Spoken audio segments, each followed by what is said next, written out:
আজকে খাবার দিতে একটু লেট হয়েছে।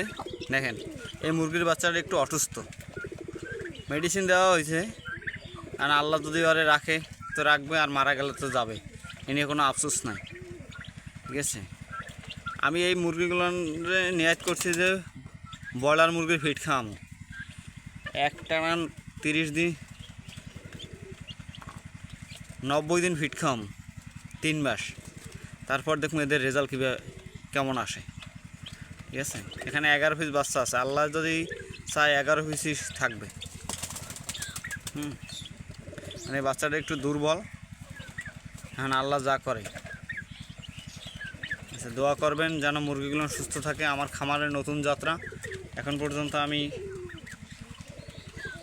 আমার খামারের প্রথম মুরগির বাচ্চা ফুটছে। ওই সাইডে হচ্ছে কবুতরের বাচ্চা ফুটছে, এই সাইডে মুরগির বাচ্চা ফুটছে। ঠিক আছে, আরও ইনকিউবেটর একটা আনছি, এর ভিতরে মুরগির বাচ্চা দেওয়া আছে, ডিম দেওয়া আছে, হাঁসের ডিম দেওয়া আছে। আল্লাহ ভরসা, সবাই দোয়া করবেন যাতে মুরগিগুলো সুস্থ থাকে। ঠিক আছে, তো ফিট খাওয়ালে গ্রোথ ভালো আসে, কিন্তু কী কারণে এই মুরগির বাচ্চাটা হঠাৎ অসুস্থ হয়ে পড়ছে আমি নিজেও জানি না। আল্লাহ তুমি ওরা তাড়াতাড়ি সুস্থ করে দাও।